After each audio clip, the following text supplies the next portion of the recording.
சக்தி வந்து ஆஃபீஸ்க்கு போக சொல்லி அவங்க அப்பா சொல்கிறாரு. சரின்னு சொல்லிட்டு சக்தி வந்து வீட்டில் பொண்ணியை பார்த்துக்க யாரும் இல்லையே அப்படின்னோடனே, நாங்கள்லாம் இருக்கோம்ல பார்த்துக்குறோம் அப்படின்னு சொல்லிட்டு அவங்க சிஸ்டர் சொல்கிறாங்க. சரின்னு சொல்லிட்டு சக்தியும் கிளம்புறாரு.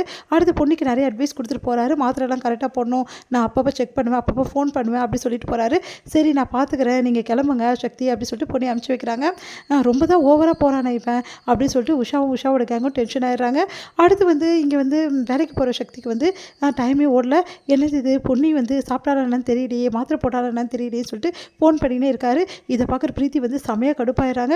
உடனே அவங்க ஃப்ரெண்ட்ஸில் என்னப்பா சும்மா ஃபோன் பண்ணிகிட்டே இருக்க வீட்டுக்கு அப்படின்னோடனே, இல்லை இந்த மாதிரி பொண்ணிக்கு வந்து உடம்பு சரியில்லையா, அதான் ஒரே யோசனையாக இருக்குது அப்படின்னு சொன்னோன்னே, பொன்னி மேலே இவ்வளோ பாசம் வைக்க வேண்டியது அதுக்குன்னு இவ்வளோ அப்படின்னு சொல்லிட்டு அவங்க ஃப்ரெண்டெல்லாம் வந்து கிண்டல் அடிக்கிறாங்க. போப்பா சும்மா இருக்க மாட்டீங்களா நீங்கள் அப்படின்னு சொல்லிட்டு அவரும் சொல்லிட்டு இருக்காரு. இதெல்லாம் கவனிக்கிற பிரீத்திக்கு செம்ம டென்ஷனாக இருக்குது. அடுத்து வந்து சக்தி வந்து ஒரு வந்து ட்ரெஸ் வந்து நல்லா செமையாக வந்து வடிவமைக்கிறாரு. அந்த ட்ரெஸ்ஸை பார்த்துட்டு எல்லாருமே ரொம்ப சூப்பராக இருக்குது, இது கண்டிப்பாக வந்து யாரோ மனசில் நினச்சி தான் பண்ணியிருப்பேன், யாரை நினச்சி பண்ணேன் அப்படி சொல்லிட்டு கேட்குறாங்க. அது வந்து அப்படின்னோடனே உடனே பிரீத்தி வந்து எனக்கு கூட இந்த ட்ரெஸ் நல்லாயிருக்கும்ல அப்படின்னு சொல்லிட்டு இருக்காங்க. ஆமாம் பிரீத்தியை நினச்சி தான் செஞ்சியா, பாரு பிரீத்திக்கு போட்டால் கூட சூப்பராக இருக்கும், அப்போது பிரீத்தியை நினச்சி தான் இந்த ட்ரெஸ்ஸை பண்ணியா அப்படி சொல்லிட்டு கேட்குறாங்க. அதெல்லாம் கிடையாது அப்படின்னோடனே பிரீத்தி செமையாக டென்ஷன் ஆகிறாங்க. உன்னை யாரை பார்த்து இப்படிலாம் பண்ண, யாரையோ யோசிச்சு கண்டிப்பாக பண்ணுறேன், கரெக்டாக நம்ம பொம்மைக்கு இந்த சைஸ் வந்து செட் ஆகும் தான், இருந்தாலும் வந்து யாரோ ஒரு பொண்ணு நினச்சாது இப்படிலாம் பண்ண முடியும் அப்படின்னு அவங்க ஃப்ரெண்ட்ஸ் எல்லாம் சொல்கிறாங்க.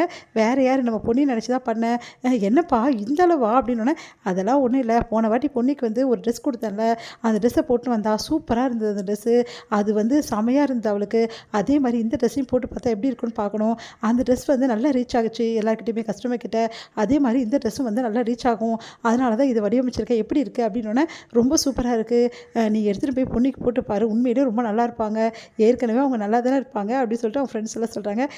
என்னடா இல்லைப்பா சிஸ்டர் எப்போவுமே நல்லா இருப்பாங்கல்ல, இதை போட்டால் இன்னும் நல்லா இருப்பாங்க சொல்ல வந்தேன் அப்படின்னோடனே, சரிடா அப்படின்றாரு. அடுத்து வந்து சரி இந்த ட்ரெஸ்ஸு வந்து கரெக்டாக இருக்கா அப்படின்னு சொல்லிட்டு எப்படி உனக்கு தெரியும், பொண்ணி அளவு கொடுத்தா, அதெல்லாம் ஒன்றும் இல்லை ஆல்ரெடி இந்த அளவு தானே அப்படின்னோடனே, அவனுக்கா தெரியாத அளவுன்னு சொல்லிட்டு கிண்டல் அடிக்கிறாங்க. உடனே வந்து எப்போ பார்த்தாலும் இப்படி தான் கிண்டல் பண்ணுறீங்க, ஏன்ப்பா இப்படிலாம் பண்ணுறீங்க அப்படின்னு சொல்லி சக்தி வைக்கப்படுறாரு. அடுத்து இதெல்லாம் பார்த்துட்டு இருக்க பிரீத்திக்கு செம்ம கடுப்பாக இருக்குது. ட்ரெஸ்ஸு வந்து இந்த பொண்ணுக்கு வந்து எடுத்துகிட்டு போய் கொடுக்குறானே சக்தி அப்படின்னு சொல்லிட்டு செமையாக டென்ஷன் ஆகிறாங்க. அது வந்து சக்தி வந்து சர்ப்ரைஸாக வந்து ட்ரெஸ் எடுத்துகிட்டு வீட்டுக்கு போகிறாரு.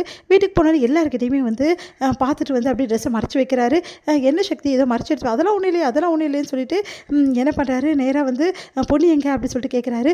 சக்தி ஏதோ பொண்ணுக்காக வாங்கிட்டு வந்திருக்கா, அது நம்மக்கிட்ட மறைக்கிறான் அப்படின்னு சொல்லிட்டு அவங்க அக்கா சொல்கிறாங்க. சரி சந்தோஷமாக இருந்துட்டு போட்டோம் அப்படின்னு சொல்லிட்டு அவங்க அப்பா சொல்கிறாரு. இதெல்லாம் பார்க்குற உஷாவோட கேங்க அப்படி என்ன தான் வாங்கிட்டு வந்திருப்பா சக்தி அப்படின்னு சொல்லிட்டு உஷா டென்ஷன் ஆகிறாங்க. உடனே உஷா வந்து பின்னாடியே போகிறாங்க. அவங்க ஹஸ்பண்ட் வந்து உஷாவை திட்டுறாரு, உனக்கு எதுக்கு இந்த வேலை இல்லாத வேலை அப்படின்னு சொல்லிட்டு. சக்தி வந்து அப்படியே போயிட்டு பொன்னின்றாரு. பொன்னி வந்து பயந்து போயிடறாங்க. நான் தான் பொன்னி அப்படின்னு சொல்லிட்டு அப்படியே கையை பிடிக்கிறாரு. ஏன் இப்படி பயந்துடுற அப்படின்னு, ஒன்றும் இல்லை அப்படின்றாங்க. அடுத்து வந்து ட்ரெஸ்ஸை காட்டுறாரு. ட்ரெஸ்ஸை பார்த்துட்டு பொன்னி ரொம்ப சந்தோஷப்படுறாங்க. ஆனால் இந்த ட்ரெஸ்ஸை நான் எப்படி போட்டுக்க முடியும், அன்றைக்கி போட்டல, அன்றைக்கி ஏதோ ஒரு பார்ட்டிக்காக போட்டேன், இன்றைக்கி எப்படி வீட்டில், அதெல்லாம் தெரியாது, இனிமேட்டு நான் தைக்கிற ஒவ்வொரு ட்ரெஸ்ஸும் நீ தான் போட்டு காமிக்கணும், அப்போ தான் நான் சேல்ஸ் பண்ணுவேன் அப்படின்றாரு. சக்தி இப்படி பண்ணுறீங்க, ஆமாம் பொன்னி நீ போட்டு பார்த்துட்டேனா அந்த ட்ரெஸ் எப்படி இருக்குன்னு பார்த்துட்டு இதே மாதிரி ட்ரெஸ் நிறைய வந்து தைச்சி வந்து நான் ஆர்டர் எடுப்பேன், ப்ளீஸ் பொன்னி எனக்காக செய்ய மாட்டியா அப்படின்னு சொன்னோன்னே சரின்னு சொல்லிட்டு பொன்னியும் போட்டுன்னு வராங்க. ட்ரெஸ் ரொம்ப நல்லா இருக்குது. சக்தி வந்து அந்த ட்ரெஸ்ஸை பார்த்துட்டு பொன்னியும் பார்த்து மயங்கி போகிறாரு.